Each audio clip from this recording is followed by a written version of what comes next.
A very good afternoon to respected jury. We are Team STAG from NITIE and our presentation topic is Africa Rising, or is it not? Now let's come to the main topics which we'll cover in our presentation. The past decade has seen high GDP growth rate in many African countries, which has led to emergence of the term Africa Rising. During the same period, there has been continuous increase in FDI inflows in various sectors, which has led to more diversified economies within Africa. Contrary to perception, African growth is driven by domestic consumption. Retail, telecom, and financial services contribute to two-thirds to Africa's GDP. Continuous improvement in Human Development Index, increasing urbanization, and rise of middle class has been a feature in many African countries. Introduction to the problem statement: is Africa really rising? If we see that in the past decade, 6 out of 10 fastest growing economies in terms of GDP growth rate are from Africa.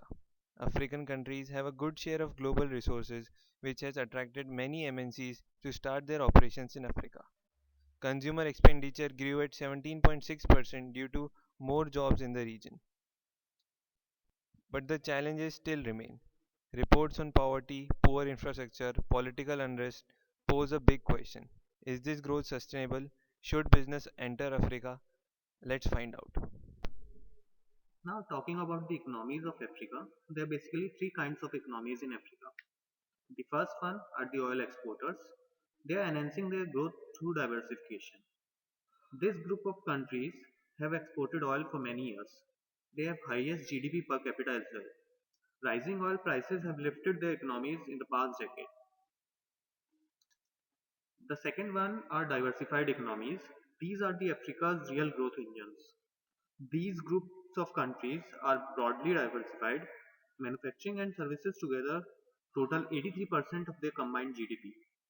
They are among the continent's richest economies and have the least volatile GDP growth. Domestic consumption is the largest contributor to growth in these countries. The third one are the transition economies. They are still building on current gains. This group of economies, they have lower GDP per capita than the country in the first two groups, but they have begun the process of diversifying their sources of growth. The agriculture and resource sectors together account for as much as 35% of GDP in the transition countries and for two-thirds of their exports. Economic resilience and political stability. The sovereign credit ratings of African nations remained stable throughout the 2008 crisis. Despite weak global growth in recent years, sub Saharan Africa has recovered well. It has been more resilient to the global recession than high income countries and even slightly more than the developing countries. Several low income countries, such as Ethiopia, the Democratic Republic of Congo, Ivory Coast, Tanzania, and Rwanda, are expected to deliver the strong growth of 6 to 8%, although from low bases. Here, growth is being supported by infrastructure investment and private consumption. There has been a consistent reduction in major state related conflicts within major parts of Africa. A string of privatization has reduced the role of state in many countries. Talking about long-term growth perspectives, oil rose from less than $20 a barrel in 1999 to $145 a barrel in 2008. Prices for minerals, grain, and other raw materials also soared on rising global demand. But natural resources and related government spending generated just 32% of Africa's growth from 2000 to 2008.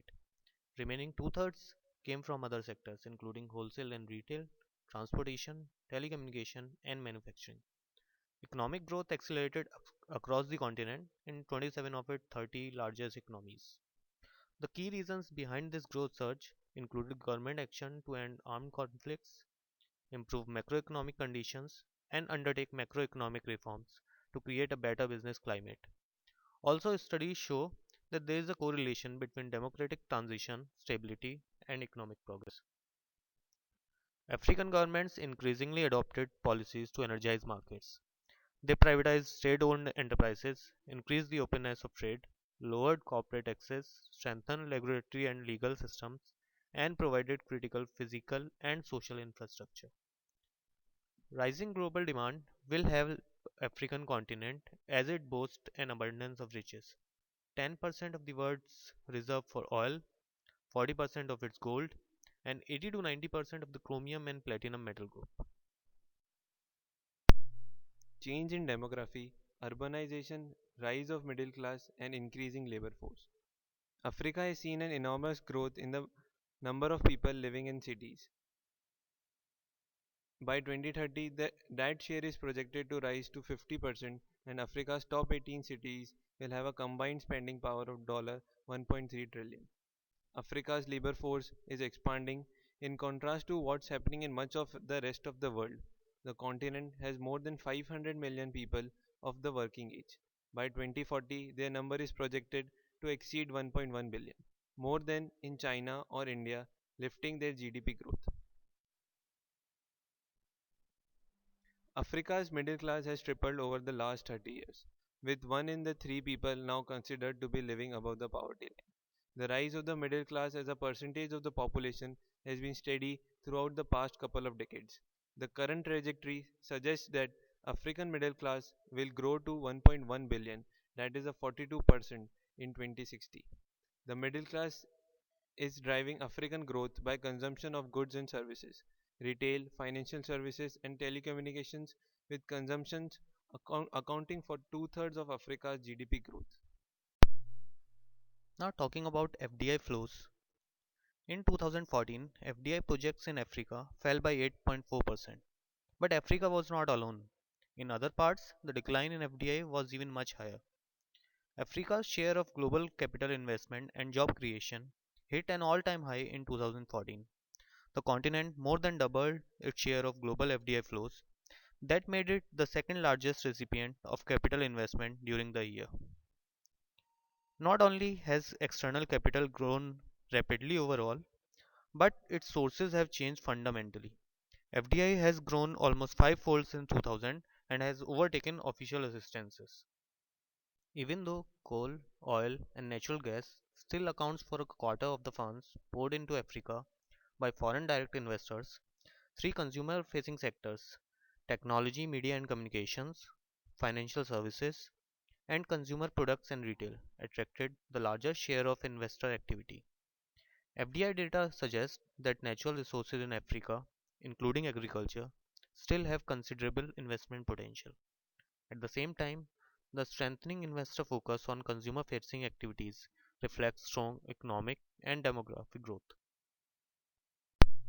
Now, moving on to income disparity and human development indices.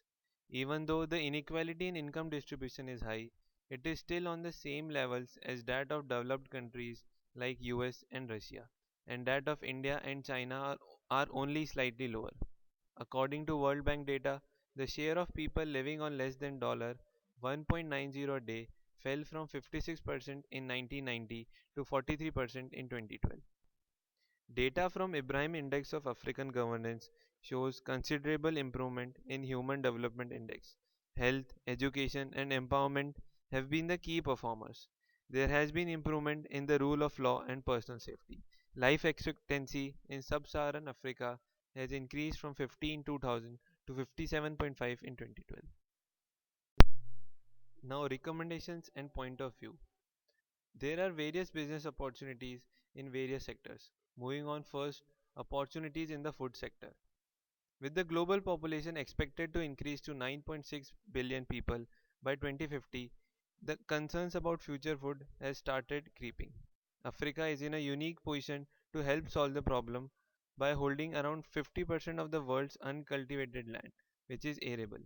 The World Bank estimated in 2013 that if African farmers use this land, they would create a $1 trillion economy out of the food industry by 2030. Now moving on to opportunities for financial institutions. African countries still have limited access to financing, and financial institutions have lot of opportunities to grow along with the economy. As things get better, there will be more room for banks, insurance companies, and microfinancing institutes. Moving on to the third sector, that is opportunities for consumer goods companies. With African population touching the 1.1 billion mark, the rise of African middle class presents a good business opportunity for consumer good companies, which have seen stagnant growth in the developed markets. The domestic market of Africa seems better than that of India and China. Now moving on to opportunities in telecommunications. With the increasing number of mobile users, telecom revenues have increased at a CAGR of about 40%. About 50% of the growth in voice will come from rural areas. Data services are the other large growth packet of about $5 billion. Moving on to opportunities in manufacturing.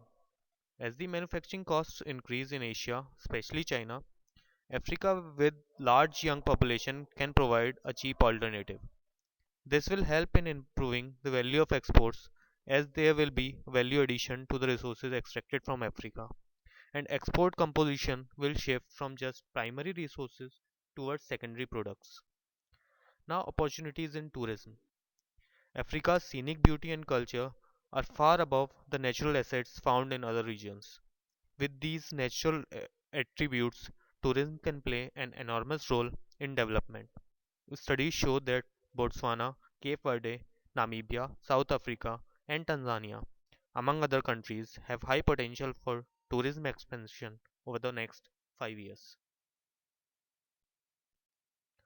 Now, looking at opportunities for Tata Steel in terms of infrastructural reforms. For an emerging economy, it is very important to have proper infrastructure. Most of the African countries are on the verge of infrastructure reforms, and these will require large amount of steel. According to AICD study, the annual financial requirement for infrastructure in sub-Saharan Africa is about $93 billion a year for both capital expenditure and maintenance. However, only $45 billion is being mobilized, leaving a gap of close to $50 billion a year. With the growing urbanization, there is rapidly growing demand for real estate in the form of homes, office spaces, etc. Growing tourism industry too leads to the demand of hotels and restaurants, which further leads to rise in demand of real estate. Connecting the dots, present to the future of Tata Steel. Tata Steel is mainly into steel manufacturing along with a small share in FAMD business in various countries. Now if we look at core competencies of Tata Steel in Africa, Tata Steel has started few mining projects in Africa, essentially to mine iron ore and coal to enhance its core business, that is steel manufacturing. The list of projects is Nimba iron ore project in Ivory Coast, Benga coal project in Mozambique, Sedibeng iron ore project in South Africa. Now moving on to diversification business in Africa from Tata Steel. Apart from iron ore and coal, Tata Steel has also made diversification efforts in Africa with few of the projects related to chromium and manganese as a part of its FAMD business. These are Richards Bay Ferro Alloy Plant in South Africa. Now moving on to country-wise raw material availability. Firstly, considering the iron ore deposits in Africa. Here, the greens indicate the countries where major commercial exploration is going on, and the blue ones are the countries which are largely unexplored. Similarly, moving on to coal deposits, here also the grey ones are the countries where commercial explorations are going on, and the black ones represent the countries which are largely unexplored till now. Moving on to manganese deposits, Africa contains about 78% of the world's manganese deposits. Gabon and Ghana are the only regions where commercial activities are going on. The rest of the regions are still unexplored. Now, talking about countries with chromium ore deposits, Africa alone accounts for about 95% of the world's chromium reserves, and these countries are still unexplored for chromium reserves. Now, moving on to country wise ranking based on political economic factors. In this, we have considered all the 50 countries of Africa and taken the top 15 countries based on political stability, ease of doing business, skilled labor, and infrastructure. The highlighted countries here are the ones which are present in at least two of the factors in top 15 countries. Now, considering the intersection of raw materials and political economic factors, we have arrived at these countries. Egypt, Morocco, and Botswana are perfect for steel production, and Ghana and Gabon are being considered for FMD extraction in line with the current strategy of Tata Steel. Now moving on to opportunities on demand side. We know that construction sector occupies almost 50% of the entire steel demand and growth rates of both moves almost simultaneously. So we can expect the similar growth rates in demand for steel as it is for construction sector. Now we have considered the data for current size of construction sector in various countries as well as the growth rate uh, in the construction sector and the size of their GDPs. Based on that, we have arrived at four countries, that is Angola, Ethiopia, Nigeria, and South Africa. These will be the major markets for the consumption of steel in future. Now moving on to the entry strategy. African nations still have many entry barriers, including ease of doing business rankings, mining operations being majorly state owned, availability of skilled labor, infrastructure and energy being among few. There are risks involved too with political instability and carrying capacity of infrastructural facilities. So, in the given conditions, best strategy would be to enter the suggested regions either as a joint venture or through public private partnership mode. Thank you.